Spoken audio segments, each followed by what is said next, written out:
I know you have about 40 district sales consultants. Can you tell me a little bit about your sales process before Proton?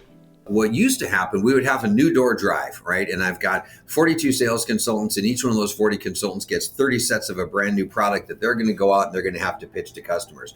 Well, what would happen prior to Proton is people would go out and they would pitch it to customers and they would take notes on a sheet of paper. And then once a Monday, they would sit down and do all their admin work and translate that to an Excel sheet.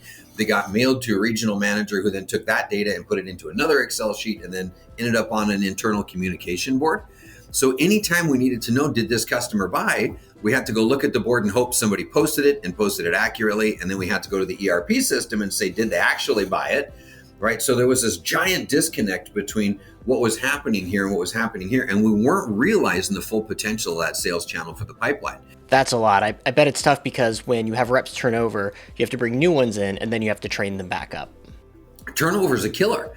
And so the difference when you're running a baton is you're going to hand the baton to the person in front of you. You can hand it to them and you know they're going to take that baton and go. But in a sales organization with 400 customers, someone leaves, it's critical that we have some type of a CRM, or a management system that we can have the notes and have the conversation so that the new person coming in isn't consistently having to relearn the customer. And from the customer perspective, when they look at us as a business and say, now I got to tell somebody else all the brands that I carry and the things that I like and what my business was and how I started and what my favorite color is. And so we said, look, guys, we're going to figure out a way to manage all of that so that that is no longer fireside chat information, but it's codified somewhere that's easy to get to.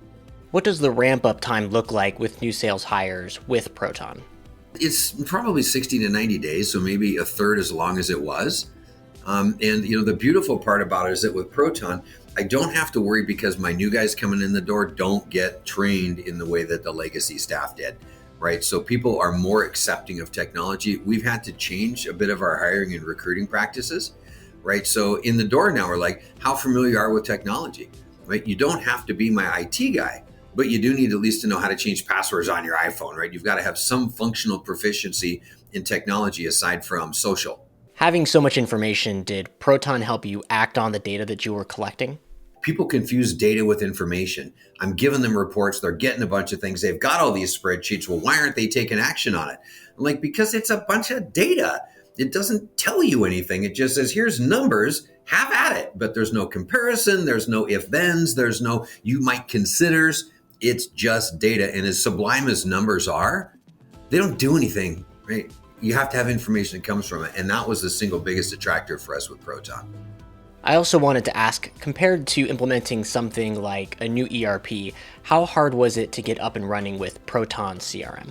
First, ERP is a horror show for everybody. It's a year to a year and a half. It's $500,000 to $1 million unless you get one of the big guys and then you're writing a big check. Everybody can't stand it. I've gone through 3 of them. I used to have a full head of hair before I did my last one. And if I do another one, it's going to be even worse than it is today. I don't like the ERP. Proton was exactly the opposite of that. The API is very well documented. It was a very simple method to connect. And really the part that was more time consuming for us were those things that were very unique to our industry and our business model, like rewards. We have airline miles that kind of come in. So we needed to find a way to translate that value over to Proton, all right, so that the net customer purchase, which is what we report in commission on, was accurately reflected.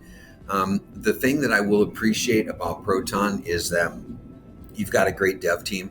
I've not met many of them, but in my world, we're idea guys. And so I'm constantly looking once we get over the hill to what's the next hill to climb. There's something great, can always be made greater, should always be explored to be greater. And Proton's never said no. And that carries weight. And so what they've said is, hey, that's a great idea. We'll put it on roadmap. We've done some interim solutions. Your COO, Andrew, is a beast of a guy. I love that man. He's come up with some solutions for us. It says, hey, guy, it's going to be 90 days before we can get this full implementation over. I've got an interim solution that you can use that gets you what you need until we've got the pretty version for our standard users.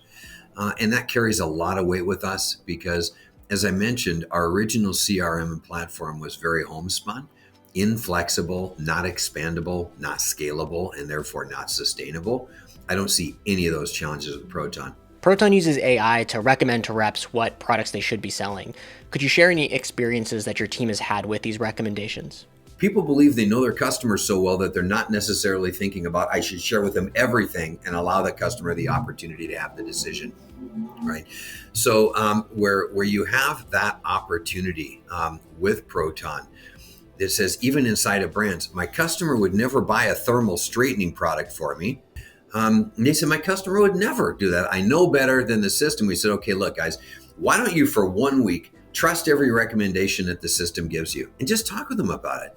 And they have like a 40% close rate on brands that they never would have talked about before. And you might think 40% is not a lot to go, but I'm like, 40% of business that I wasn't getting any of before? That's business. I'll take it all day long.